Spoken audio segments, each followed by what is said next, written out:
आप सबका स्वागत है करण साथी यूट्यूब चैनल पर। आज हम कवर करेंगे क्वेश्चन नंबर 11 से क्वेश्चन नंबर 20 तक। इसका जो पहला पार्ट था इसमें मैंने क्वेश्चन नंबर 1 से लेकर क्वेश्चन नंबर 10 तक जो भी आईपीएस क्लर्क में इस साल क्वेश्चन आए हैं 2023 में वो कवर किया है। और उसमें भी मैंने ऐसे समझा ऐसे इसमें समझाया कि हमें जो क्वेश्चन दिया रहेगा वो लिखा रहेगा ऊपर, उसके बाद जो आंसर है वो लिखा रहेगा और आपको नीचे उसका इमेज मिलेगा कि ऑफिस क्लाउड में कहाँ से पूछा गया है। और इवन ऑफिस क्लाउड में नहीं पूछा गया वो क्वेश्चन तो वो क्वेश्चन कहाँ से पूछा गया ये भी हम इस वीडियो में समझेंगे।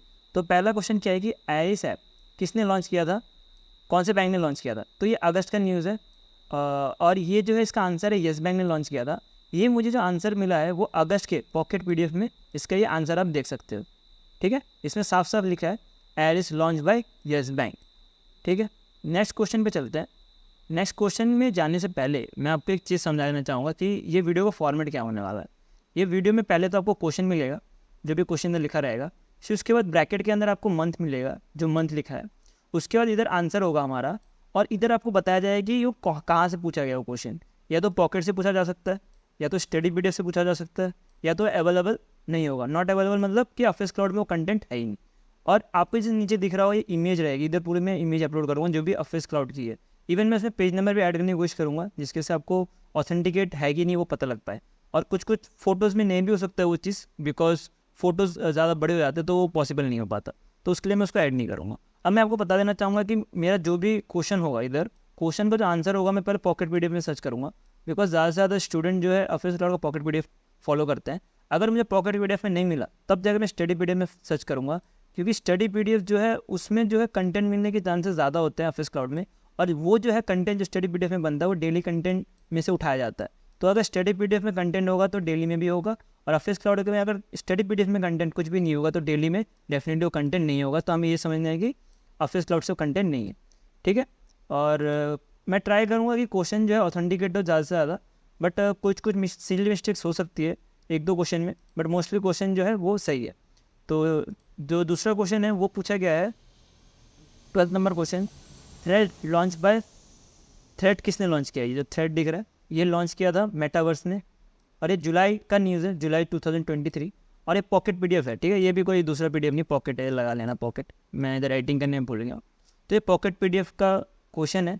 जैसे वो क्वेश्चन अब पेज नंबर दिख रहा होगा 315, तो ये जो क्वेश्चन है ये 316 पेज नंबर से आया था पॉकेट पीडीएफ किसमें, जुलाई के। और आप ऊपर ही देख सकते हैं इसका हेडलाइन ही इसका आंसर था, मेटा ने लॉन्च किया है न्यू ऐप जिसका नाम है थ्रेड। तो ये क्वेश्चन ऑफिस क्लाउड से आया था, वही पॉकेट पीडीएफ से। तो आप देख सकते हैं ये 6 जुलाई का न्यूज़ है। ठीक, नेक्स्ट क्वेश्चन में चलते हैं। नेक्स्ट क्वेश्चन है हमारा क्वेश्चन नंबर 13, जिसमें लिखा गया है कि export preparedness index top bye, किसने टॉप किया एक्सपोर्ट प्रिपेयर्डनेस इंडेक्स। तो ये भी जुलाई का न्यूज़ है। ठीक है, इसका जो आंसर है वो तमिलनाडु है। और ये जो है मुझे पॉकेट पीडीएफ में मिला, किसके पॉकेट पीडीएफ में, जुलाई के पॉकेट पीडीएफ में मिला। अब हम देखते हैं कि जुलाई के पॉकेट पीडीएफ, नेक्स्ट स्लाइड में देखिए जुलाई का पॉकेट पीडीएफ है। ये पेज नंबर 194 में मुझे इसका आंसर मिला, और इसका आंसर भी हेडलाइन में छुपा हुआ था। ठीक है, किसने भी पढ़ा होगा तो उसके लिए बहुत इजी हो जाएगा कि इसका हेडलाइन में इसका आंसर था कि तमिलनाडु ने टॉप मारा है एक्सपोर्ट प्रिपेयर्डनेस इंडेक्स। मैं एक और बार रिपीट करना चाहूँगा, क्वेश्चन में भी वेरी कर सकता है, थोड़ा बहुत डीप में पूछा जा सकता है, बिकॉज इतने स्टूडेंट को क्वेश्चन याद नहीं होते, बट जितना मैं लेके आ पाया उतना लेके आया हूँ। और इसमें कोई दूसरा क्वेश्चन भी पूछ सकता है, but mostly question export preparedness index से ही था। ठीक है, और टॉप वाला ही था मोस्टली, और थोड़ा बहुत अलग भी हो सकता है, मैं आपको पहले ही वार्न कर रहा हूँ। तो नेक्स्ट क्वेश्चन चलते हैं। नेक्स्ट क्वेश्चन क्या पूछा गया है इसमें, नेक्स्ट क्वेश्चन जो है हमारा आईएनएस विक्रांत मैन्युफैक्चर्ड बाय। ये देखिए क्वेश्चन कहाँ है, सितंबर का न्यूज़ है। आपका एग्जाम कब हुआ था, अक्टूबर में, अक्टूबर 7 को हुआ था एग्ज़ाम, और ये सितंबर का न्यूज़ है। मतलब हमें एक महीना पहले का न्यूज़ तो कवर करना ही होता है, एटलीस्ट 15 डेज, मतलब 15 सितंबर तक कंप्लीट कवर करना ही था। और मुझे ये एक ही क्वेश्चन मिला तो सितंबर से हो। ठीक है, तो 15 सितंबर तक कवर करना था, और ये जो न्यूज़ है ये 2 सितंबर 2023 का है। और ये जो है मुझे पॉकेट पीडीएफ में ही मिला है, जो भी पॉकेट पीडीएफ आया रिसेंटली। और इसका जो आंसर था वो था कोचिन शिपयार्ड लिमिटेड। आप जैसे ये फोटो देख सकते हो, ये आईएनएस विक्रांत कहाँ पे है, manufactured by Cochin shipyard limited. अब इधर पेज नंबर भी देख सकते हो, 102 पेज नंबर में इसका आंसर था। तो ये वाला जो क्वेश्चन था ये हेडलाइन में नहीं था, जैसे कि आप देख सकते हो।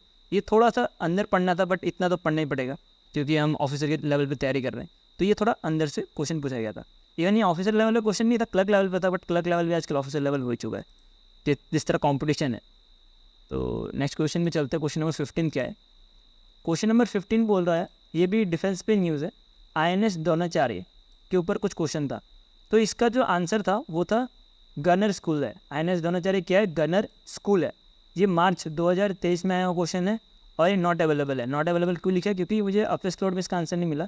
अगर आपको इसका आंसर मिलता है तो आप कमेंट सेक्शन में बताइए, मैं नेक्स्ट वीडियो में इसको कवर करने की कोशिश करूँगा। तो इसका जो आंसर जो मुझे मिला है ऑफिस क्लाउड में नहीं मिला, तो कहाँ पे मिला वो देखते हैं। INS द्रोणाचार्य का पहले मैंने पॉकेट PDF में सर्च किया ये चीज़, तो इसमें लिखा हुआ है ऑन 16 मार्च 2023 प्रेसिडेंट ने कुछ अवार्ड दिया है, लेकिन इसमें ये नहीं लिखा है कि INS द्रोणाचार्य क्या है। तो इधर पॉकेट PDF में तो हमें इसका आंसर नहीं मिला। नेक्स्ट स्लाइड में चलते हैं, जो कि बोला जाता है स्टडी PDF। मैंने स्टडी PDF नहीं उठाया, मैंने डेली का करंट अफेयर्स से उठाया ये क्वेश्चन कि डेली में मिल जाए क्या बता, बट मुझे डेली में इसका आंसर नहीं मिला, जैसे आप देख सकते हो। नेक्स्ट जो मुझे इसका आंसर मिला जाके वो मिला मेरे को अड्डा के पेपर में, जो अड्डा का जो डेली बनता है उसमें से मुझे आंसर इसका मिला। INS Dronacharya receive a prestigious president Murmu colour award. और इसमें आप देख सकते हो कि INS द्रोणाचार्य के सामने ये गनर स्कूल लिखा हुआ था। तो ये क्वेश्चन मेरे हिसाब से डीप नहीं था, ये ऊपर का क्वेश्चन था, 18 मार्च को आया होता, बट मुझे लगता है जो ऑफिस क्लाउड ने ये कवर करना भूल गए हैं, तो इसकी वजह से क्वेश्चन जिसने पढ़ा होगा उसका छूट गया होगा ऑफिस क्लाउड से। नेक्स्ट क्वेश्चन चलते हैं। नेक्स्ट क्वेश्चन पूछा गया था कि how many tyres in urban cooperative bank. ये स्टैटिक का न्यूज़ है और ये आपको बहुत जगह पे दिख जाएगा कि इसका आंसर क्या है, 4 है। ठीक है, क्योंकि ये पुराना न्यूज़ है तो मैं पुराना आर्टिकल ही लेके आया हूँ, बट ये हर बार रिपीट होता रहता है हर एक मंथली के जो भी ऑफिस क्लाउड का PDF है उसमें। तो मैं पुराना न्यूज़ लेके आया हूँ इसके लिए। तो पुराना न्यूज़ आप जैसे देख सकते हो कि ये कब का न्यूज़ है, ये 20 जुलाई 2022 का न्यूज़ है। ये न्यूज़ क्यों आया था कि जो अर्बन कोऑपरेटिव बैंक्स थे ये पहले 3 थे, अब 3 से क्या बन गया, अभी 4 बन गए। ठीक है, 3 से 4 बन चुके थे, टायर 1, टायर 2, टायर 3, टायर 4। और इसमें इवन अमाउंट भी देख सकते हो कि टायर 1 में कितना है, टायर 2 में कितना है, टायर 3 में कितना है, टायर 4 में कितना है। तो इसका आंसर जिसने भी पिछले साल भी पढ़ा हो करंट अफेयर्स वो भी निकाल सकता है। इवन जो इस साल जो भी स्टूडेंट पढ़ाई कर रहे हैं उन्होंने अगर 4 टायर रेगुलेटरी देखा हो कभी भी अर्बन का, तो वो आराम से आंसर कर सकते हैं। और ये क्वेश्चन का आंसर जो है ऑफिस क्लाउड ने डिफाइन नहीं किया हुआ था, जो उनके PDFs है अच्छे से, और जो पॉकेट PDF है, जो स्टडी PDF है डेफिनेटली उसमें कवर था। तो हमारे लिए इतने काफ़ी है कि इसमें स्टडी PDF पढ़ने की ज़रूरत थी, और स्टडी PDF नहीं भी पढ़ रहे हो तो थोड़ा जागरूक रहने की ज़रूरत थी कि हमने पॉकेट से पहले पढ़ लिया कि टायर 4 है। उसके बाद हमें क्या करना है, उस पर रिसर्च करना है। कहाँ पे रिसर्च करना है? गूगल में रिसर्च करना है कि टायर जो है 4 कौन कौन से हैं, या तो यूट्यूब पे रिसर्च करना है कि टायर 4 कौन कौन से। फ्यूचर में इसके ऊपर क्वेश्चन भी आ सकता है। तो ये जो है हमें थोड़ी क्यूरियोसिटी होनी चाहिए GA पढ़ने में, तभी हम इसके जो बैंक के GA के क्वेश्चन से कर सकते हैं। क्योंकि GA के क्वेश्चन इतने ईजी भी नहीं आते, कुछ क्वेश्चन ईजी आते हैं बट कुछ हार्ड भी होते हैं। अगर अच्छा स्कोर करना है तो हमें थोड़ा अच्छे से एनालाइज करना पड़ेगा। ठीक है, नेक्स्ट न्यूज़ चलते हैं। नेक्स्ट न्यूज़ बोला गया है कि G20 ने 2 कॉइन लॉन्च किया था, तो 2 कॉइन कौन कौन से थे ये भी मेरे को कहीं नहीं मिला ऑफिस क्लाउड में। और इसका जो आंसर है वो 75 है और 100 है। इसका जो आंसर है मुझे हिंदुस्तान टाइम्स में इसमें मुझे आंसर मिला कि सेंटर ने रिलीज़ किया है 100 रुपीज़ और 75 रुपीज़ का कॉइन, जो भी G20 प्रेसिडेंसी है अभी। और ये जो न्यूज़ था वो जुलाई 26, 2023 का था। ठीक है, इसका आंसर ये ऑफिस क्लाउड में अवेलेबल नहीं है, ये मुझे न्यूज़ आर्टिकल से मिला, और मैंने अड्डा में सर्च किया, अड्डा में मुझे इसका आंसर नहीं मिला। और बाकी न्यूज़पेपर का मैंने किया बट इतना मुझे डिटेल में नहीं मिला। अगर मिलता है तो आप कमेंट सेक्शन में ज़रूर बताइए। ये न्यूज़पेपर से मुझे ये इसका आंसर मिला। नेक्स्ट क्वेश्चन में चलते हैं। नेक्स्ट क्वेश्चन बोला गया है, ये स्टैटिक क्वेश्चन है कि saving and current account can not be open by. किसने भी अगर स्टैटिक पढ़ा हो, मोस्टली तो स्टैटिक पढ़ना ही पड़ेगा क्योंकि जो बैंक के एग्जाम से इसमें स्टैटिक से भी कम से कम 5 से 6 क्वेश्चन बन जाते हैं, और स्टैटिक स्ट्रॉन्ग होगा तभी समझ आएगा जो करंट का न्यूज़ है। तो इसलिए हमें स्टैटिक को पहले पढ़ के स्ट्रॉन्ग करना है। तो इसका आंसर था NBFC। ठीक है, इसका मैंने कोई आर्टिकल ऐड नहीं किया है बिकॉज मोस्टली इसका आंसर सबको पता लग गया होगा कि NBFC है, जिसने भी स्टैटिक पढ़ा हो। और जिसने नहीं भी पढ़ा है मैं बोलूँगा कि IPS PO के लिए अच्छे से स्टैटिक पढ़ लो, बिकॉज IPS PO में तो मोस्टली जो है बैंकिंग से क्वेश्चन आते हैं। नेक्स्ट जो है क्वेश्चन नंबर 19, इस पर क्वेश्चन पूछा गया था कि T+3 कौन से ऑर्गेनाइजेशन से लिंक है। तो ये क्वेश्चन जो था मेरे ख्याल से सबसे इजी क्वेश्चन था, क्योंकि इसका जो आंसर है सबको पता होगा सेबी है, T+1 T+2 T+3 ये सिर्फ सेबी का ही पार्ट है। और ये जो है क्वेश्चन जो था ये जुलाई 2023 का था और ये पॉकेट PDF में मुझे इसका आंसर मिला। जैसे कि आप देख सकते हो कि T+3 डेज किसका है, सेबी का है। इवन ये आँख बंद करके कोई भी इसका आंसर कर सकते हो। नेक्स्ट क्वेश्चन चलते हैं।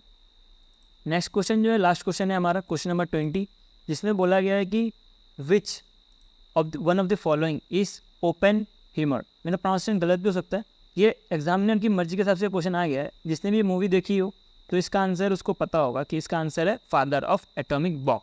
और ये भी चीज़ जो है ऑफिस क्लाउड में अवेलेबल नहीं थी और ये होना बहुत मुश्किल भी है क्योंकि ये out of the box question था। तो मैं अभी ये 20 क्वेश्चन ही मैंने कवर कराए हैं। नेक्स्ट वीडियो में हम 20 से 30 क्वेश्चन तक जाएंगे जो IPS क्लर्क में आया था। और इवन जो न्यू इंडिया इंश्योरेंस है उसके भी मैं क्वेश्चंस कराऊंगा ऐसे ही। और आप बने रहिए और इस वीडियो को सपोर्ट करिए जैसे पुराने वीडियो को सपोर्ट किया था। नेक्स्ट जो इम्पोर्टेंट चीज़ है हमारे लिए कि हमें ऑफिस क्लाउड से पढ़ना चाहिए क्या 2023 में, ये मोस्टली मेरा क्वेश्चन यही है। तो मेरे ख्याल से पढ़ना चाहिए, ठीक है, मैंने ऐसे लिखा भी है इधर, yes, but only important current affairs. हमें ऐसा नहीं कि पूरा A to Z पढ़ते जाना चाहिए, क्योंकि आप देख रहे होंगे क्रेडिट से क्वेश्चन नहीं आ रहा, क्रेडिट कार्ड से कुछ क्वेश्चन नहीं आ रहे अभी एग्जाम में। आप देख रहे होंगे कि MUs में क्वेश्चन नहीं आ रहे, ठीक है, MUs बहुत ज़्यादा हो जाता है तो आप उसको भी स्किप कर सकते हो, MUs में क्वेश्चन नहीं आ रहे। फिर हमारे जो बैंक रिलेटेड चीज़ें हैं उसमें भी जो क्वेश्चंस आ रहे हैं वो स्टैटिक से बनते हुए आ रहे हैं, जिसके पार्ट 1 में भी देखा हमने और इवन पार्ट 2 में भी देखा हमने, बहुत सारे स्टैटिक से बनते हुए आ रहे हैं। तो इसलिए हमें स्टैटिक में भी ज़्यादा फोकस करना है करंट के साथ। और सिर्फ मैं बोलूँगी इंपॉर्टेंट करंट अफेयर्स से पढ़ना है, जैसे मैंने आपको पहले बोला है करंट अफेयर्स जो इंपॉर्टेंट पढ़ना है। और ज़्यादा से ज़्यादा कोशिश करने की जो बैंकिंग की टॉपिक्स है ना उसको कवर करना है। ऐसा नहीं कि कोई टॉपिक दिखा जैसे कि क्रेडिट इन्फॉर्मेशन ऐसे करके दिख गया तो इसका मतलब ये नहीं कि हमने वो न्यूज़ पढ़ा और हम आगे निकल गए। उसके ऊपर रिसर्च करना पड़ेगा कि उसके बारे में क्या क्या है। या तो जैसे कि आपको मैंने बताया कि अर्बन कोऑपरेटिव बैंक, तो वो 4 टायर होते हैं, 4 टायर कौन कौन से होते हैं वो सब भी हमें दिमाग में रखना है हर समय, क्योंकि उस पर भी क्वेश्चन बन सकता है। तो फ्यूचर के लिए हमें ऐसी तैयारी करनी पड़ेगी। और अफेयर्स क्लाउड हमें ऐसा नहीं कि A to Z पढ़ना है, हमें जो इंपॉर्टेंट न्यूज़ है वही पढ़ना है, क्योंकि एग्जाम में कभी भी इंपॉर्टेंट न्यूज़ ही पूछे जाते हैं, आपको कभी ऐसे उल्टे फुल्टे न्यूज़ नहीं मिलेंगे, ठीक है।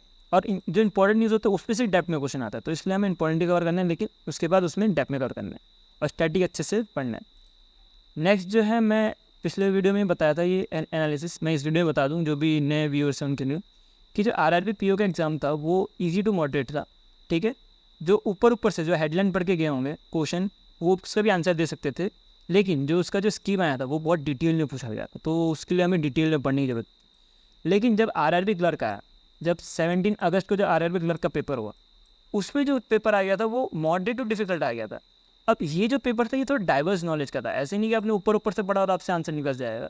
डाइवर्स नॉलेज का मतलब ये क्या, ये बोलने का मतलब है कि आपको जो है इंपॉर्टेंट करंट अफेयर्स वो पढ़ना ही है, उसके बाद रिसर्च करना है उसके ऊपर कि वो कौन सा ऑर्गेनाइजेशन है, कहाँ पे है, ये सब आपको रिसर्च करना पड़ेगा। और ये सब आपको डेली करंट अफेयर्स पढ़ने में भी नहीं मिलेगा, आपको अलग से ही रिसर्च करके पढ़ना पड़ेगा, ठीक है। नेक्स्ट जो पढ़ते हैं वो है IBPS, पढ़ते नहीं बढ़ते हैं IPS क्लर्क। IPS क्लर्क का जो पेपर आया था वो भी मॉडरेट टू डिफिकल्ट साइड पे था। और ये जो है आपको दिख ही रहा होगा अभी कि थोड़ा डाइवर्स नॉलेज चाहिए। इवन ऊपर से पढ़ के भी जो हेडलाइन है वो पढ़ के भी है ना 15 से 20 क्वेश्चन तो सॉल्व कर ही सकते हैं। उससे अगर ज़्यादा मार्क्स चाहिए तो फिर डाइवर्स पढ़ना पड़ेगा, ठीक है। नेक्स्ट जो IPS PO का जो मेरा प्रेडिक्शन है कि IPS PO कैसे आएगा और इवन SBI PO, इसका भी एग्जाम का जो लेवल है वो मॉडरेट टू डिफिकल्टी होगा और जो नॉलेज है वो भी डाइवर्सिटी चाहिए होगा। और हमें ज़्यादा से ज़्यादा ट्राई करने की बैंकिंग की तरफ इंक्लाइन रखना है।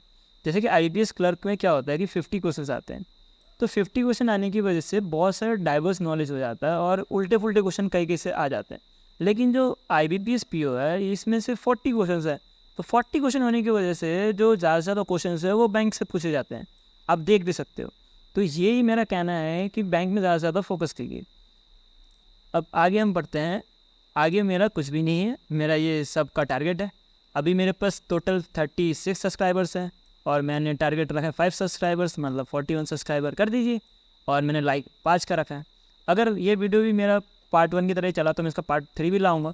और जो आपको मैंने बोला है कि न्यू इंश्योरेंस इंडिया का भी मैं वीडियो जल्द लेके आऊँगा, ठीक है। और आप सजेस्ट भी करें कि मैं वीडियो को कैसे इम्प्रूव कर सकता हूँ, ठीक। तो आपका शुक्रिया मेरा वीडियो देखने के लिए अभी तक। Thank you for today.